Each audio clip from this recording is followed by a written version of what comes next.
Nossa Vida Melhor está de volta num momento muito importante, de muito aprendizado. Apesar de cada vez mais presente no dia a dia, muitas pessoas têm dúvidas em relação ao uso de medicamentos. Será que eu compro genérico? Será que tem que ser de marca?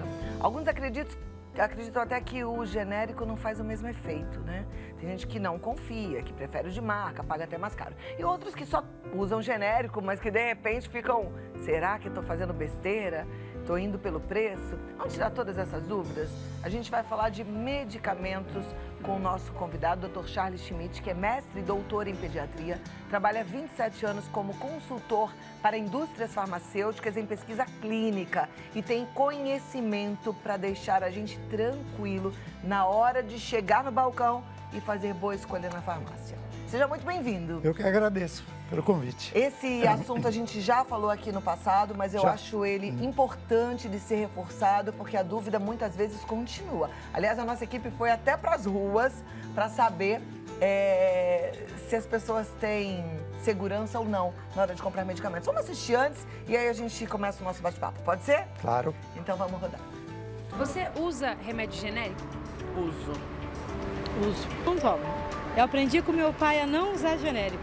Por quê? Porque meu pai não acredita que o genérico possa ter a mesma qualidade de um remédio que custa bem mais caro. Meu pai não comprava e eu peguei esse trauma. Alguns, uso sim. E o que você acha deles? Eu vou mais pelo laboratório, né? O mais confiável. Eu uso, né? Não tem problema nenhum quanto a isso. Você sente diferença entre o genérico e o de marca? Não, nenhuma. Porque eu uso mais para pressão, o genérico. Eu estava tomando losartana e não estava resolvendo. Aí o genérico, aí eu mudei e melhorou um pouco. A pressão não estava ficando normal. Confio 100% no genérico. Desde quando saiu o genérico, eu só uso o genérico. O preço é mais barato e a mesma coisa. O genérico é muito bom. Não confio. Eu não compro. E aí você não sente mais segura usando o genérico? Muitas vezes não. Principalmente depois que saiu a reportagem, que às vezes não resolve, né? E seu médico recomenda? Recomenda. Alguns sim, né? Outros não, né? Mas depende do remédio. Às vezes por questão de preço, às vezes ele recomenda. Primeiramente ele diz assim, ó, compra esse que é original, mas se não tiver esse, ele passa a segunda opção, que é o genérico. Muito bem, opiniões divididas. Vamos lá. Dr. Charles Schmidt, existe diferença entre medicamento de marca e genérico? Teoricamente, não. O medicamento genérico no Brasil já está há 20 anos. Ele é regulamentado pela Anvisa. Para as pessoas entenderem, quem inventou o medicamento, que é o remédio de marca, é a empresa inovadora que desenvolveu o produto. O genérico, ele passa a ser um medicamento similar ao que foi inventado, da marca, tem o mesmo princípio ativo, né? Mas o remédio genérico e o de inovação, eles, na sua formação, têm alguns outros elementos que a gente chama excipientes, para formar o comprimido, né? Você tem um princípio ativo e os outros materiais para formar o comprimido, a cápsula, o que tiver para ser tomado como medicamento. Eventualmente, há pequenas diferenças nos excipientes que compõem o genérico do medicamento original. Teoricamente e na prática, eles são similares e teriam o mesmo efeito, porque são feitos testes que se chamam de bioequivalência, outros testes de dissolução do medicamento e são aprovados pela Anvisa, que é o órgão que regulamenta os medicamentos. Então, não há por que não utilizar o genérico. Agora, cada pessoa que utiliza o medicamento é uma molécula, é um elemento químico, né? Então, cada pessoa pode reagir de uma forma diferente, mesmo utilizando o produto de referência, que é o produto de marca. Então, tem pessoas que se sentem bem e têm um resultado muito bom com o medicamento inovador e mesmo pessoas que utilizam o medicamento inovador também não evoluem tão bem, porque somos diferentes um do outro. Então, o medicamento sintético, quer seja o genérico como o inovador, pode ter diferenças interpessoais. E é por isso que o médico ou o farmacêutico tem que prestar atenção nisso. Então, o remédio que você toma pode não servir para a vizinha ou para outra pessoa. Então, é importante sempre estar sendo acompanhado pelo médico para ver a sua eficácia e se não tem efeitos colaterais. Ok, mas ali naquele bate-papo com as pessoas pelas ruas, eu lembro de uma moça que falou, eu não tomo mais, eu tomava um medicamento, não estava fazendo efeito, eu mudei para o medicamento de marca e fez efeito. Pode acontecer isso? Pode ocorrer por causa das diferenças do excipiente, que é constituído o comprimido, a cápsula que está sendo tomado, né? A forma de dissolução do medicamento, porque eles podem ter pequenas diferenças de dissolução. Pode haver também a forma que a posologia que a pessoa está tomando. Alguns medicamentos genéricos 2 vezes por dia, o outro de marca 1 vez por dia. Então, pode haver essas pequenas alterações de pessoa a pessoa. E isso pode acontecer. Isso não quer dizer que o medicamento genérico é pior do que o inovador. Como eu falei, o mesmo pode acontecer com o medicamento inovador. Né? O importante é a comunicação entre o paciente e o médico sobre os efeitos de eficácia ou efeitos colaterais. Bom, já aconteceu inclusive comigo, imagino que com o nosso telespectador também, de receber a indicação do próprio médico pelo medicamento de marca. Assim, olha, você vai tomar esse medicamento, não compra o genérico, tem que ser esse medicamento. O porquê? Bom, todo medicamento, ele é apresentado ao colega por representantes da indústria farmacêutica, ele é visitado pelo representante da indústria farmacêutica, ele tem a sua experiência própria com os pacientes que ele atende e ele pode ter essa preferência, né? Mas, teoricamente, não haveria. O remédio genérico veio para dar uma assistência terapêutica muito melhor por diminuição de custo. Há 20 anos atrás, você só tinha o remédio de marca. O preço caiu realmente 30%, 40%. Mas também precisa se prestar muita atenção que há muita variabilidade de preço na farmácia, entre os próprios genéricos. E às vezes, a gente fala dos genéricos serem mais baratos, às vezes, em alguns casos, o remédio de marca está mais barato do que o genérico. Sim. Sempre faz o comparativo, isso é importante, viu? Pergunta mesmo ali no balcão. Existem entre os próprios laboratórios fabricantes de genéricos grandes variações de preço. Né? E hoje você vai na farmácia, existem vários mecanismos de desconto, se você tem se tem plano de saúde, se tem o cadastro na farmácia. Então, você deve perguntar. Agora, genérico, ele é testado, ele é certificado pela Anvisa, fazem auditorias nos laboratórios que produzem, né? Então, estão de olho. É importante uma técnica que se avalia a qualidade do genérico é a farmacovigilância. Então, eu tenho maneiras de controlar isso através de hospitais sentinelas pelo Brasil inteiro que recebem informações de eventos adversos desses medicamentos.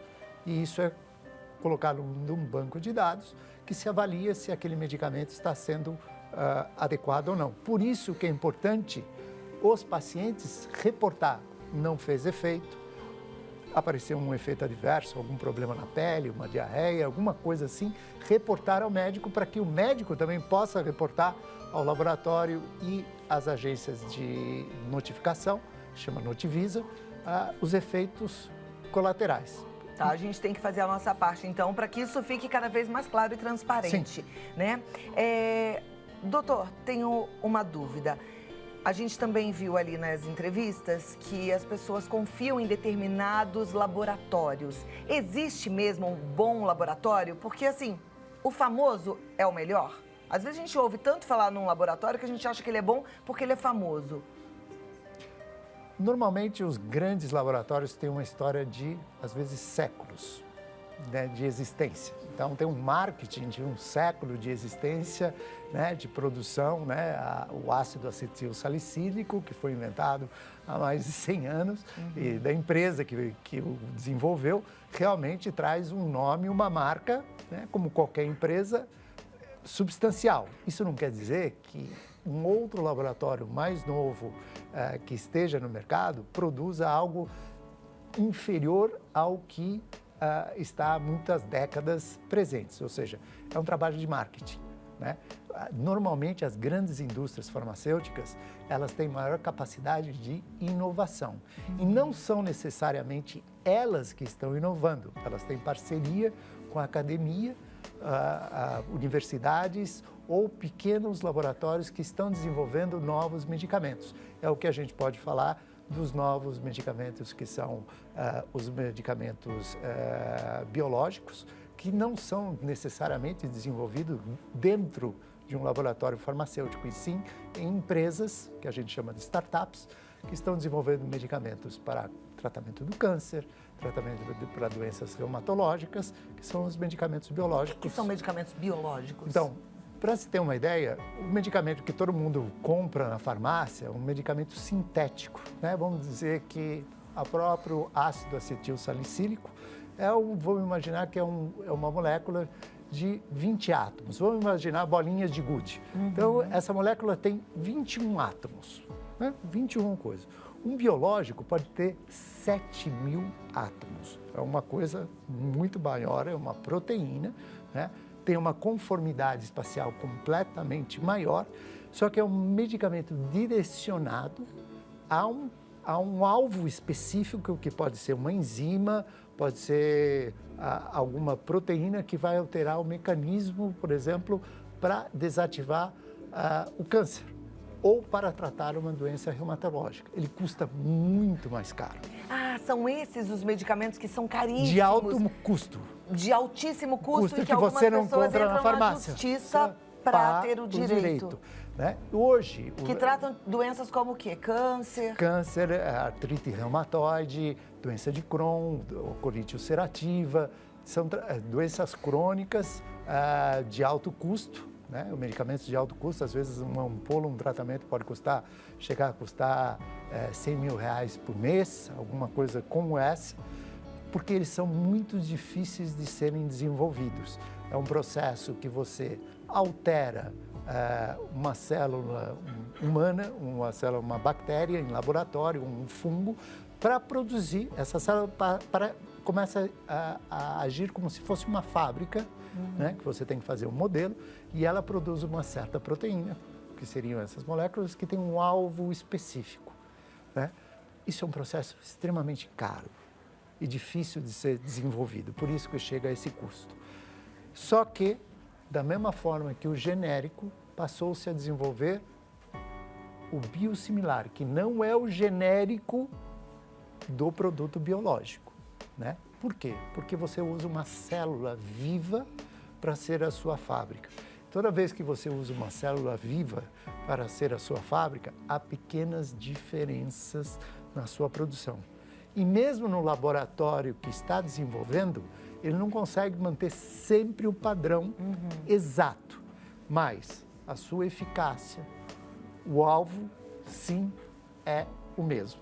E essa é uma revolução. Então, hoje você tem uma melhora de qualidade de vida, cura por causa dos medicamentos biológicos, né? Então, doenças raras que têm defeitos genéticos, são medicamentos como esses que têm sido salvadores. Infelizmente, o custo é muito alto. Mas quando a pessoa entra na justiça, ela tem direito ao tratamento, não tem? Pela Constituição brasileira, né, se o produto já tem seu registro, né, já se mostra que é eficaz, se tem a sua função demonstrada, a pessoa consegue. Esse não é o melhor caminho, porque toda vez que alguém judicializa a medicina, nós todos, a população brasileira como um todo, paga muito mais caro pelo produto. E qual é o melhor caminho, então, para ter esse tratamento tão difícil? O melhor caminho é trabalhar uma negociação com o governo por isso que tem muitas associações de pacientes com doenças raras, pessoas com doenças específicas. Essas associações, negociando com o governo, podem trabalhar na conquista do tratamento, só que o governo vai comprar com um custo, às vezes, pela metade do preço. Então, a dica põe no Google, né, e procura a associação dos pacientes que têm a doença que você tem, que você precisa tratar. Olha aí, um caminho bom e assertivo. Pode falar. A outra coisa é que nem sempre o medicamento é salvador. Tá. E nem sempre não é só o medicamento que faz a diferença. É todo o tratamento integrado que faz o tratamento com a fisioterapia, outros tratamentos envolvidos que fazem. Às vezes se importa e às vezes a pessoa não tem nem a geladeira para guardar. E se perde o produto. Então tem que ficar bem atento a todas essas questões. Para a gente concluir essa dúvida de medicamento genérico, medicamento de marca, existe uma chance maior do medicamento genérico ser um medicamento falsificado? Porque a gente sabe que também tem uma indústria de medicamento falsificado. Sim, de uma certa maneira sim, mas não seria mais interessante para o ladrão. Porque eu prefiro falsificar alguma coisa que todo mundo reconhece como de excelência, teoricamente, eu falsificar um medicamento inovador do que um genérico. Então você está me dizendo que o medicamento de marca, ele pode ser mais facilmente falsificado? Falsificado porque, como eu falei, são décadas e décadas de marketing e de reconhecimento, principalmente aqueles que tentam comprar não de postura via comércio pela internet, não da redes que são credenciadas, que trabalham adequadamente, mas aqueles que procuram algum medicamento que vai ser importado, que não se sabe a origem, tem grande chance de ser um medicamento falsificado. Aí tem risco. Então, a dica é comprar numa farmácia que você conheça, né, que tenha estrutura, evitar ficar nessa busca pelo menor preço. O que não tem no Brasil, que você compra fora pela internet, é perigoso. Cuidado para não cair numa roubada, porque com saúde a gente não pode brincar. Não. Né? Não. E para a gente finalizar, um recadinho final, a gente tem mais um minutinho de bate-papo. Tá. Eu acho que sempre é importante lembrar que hoje a consulta médica tem sido reduzida no mundo inteiro. Há uma média no Brasil de 7 minutos por consulta médica. Em 7 minutos fica muito difícil de um médico passar tanta informação. Então, quando se vai à farmácia e tem o farmacêutico, realmente, o farmacêutico ali presente, consulte o farmacêutico na farmácia, tire as suas dúvidas, que pessoas sérias trabalham na farmácia. O farmacêutico é uma pessoa séria e também pode esclarecer as dúvidas da posologia, se pode intercambiar um produto ou não. Às vezes o médico não tem tempo de explicar tudo isso, isso é um fenômeno mundial. Então acredite no farmacêutico que está na farmácia, que é também um profissional respeitado e deve ser utilizado. Não estou falando do balconista da farmácia. O farmacêutico que estudou para isso, que entende medicamento. Dr. Charles Schmidt, muito obrigada mais uma vez. Eu que agradeço. Você pode mandar um e-mail, se tiver alguma dúvida, se quiser continuar esse assunto, no csmdt@terra.com.br. Aprendemos bastante, vamos colocar em prática. Até a próxima. Muito obrigado. Eu é que agradeço. Obrigada.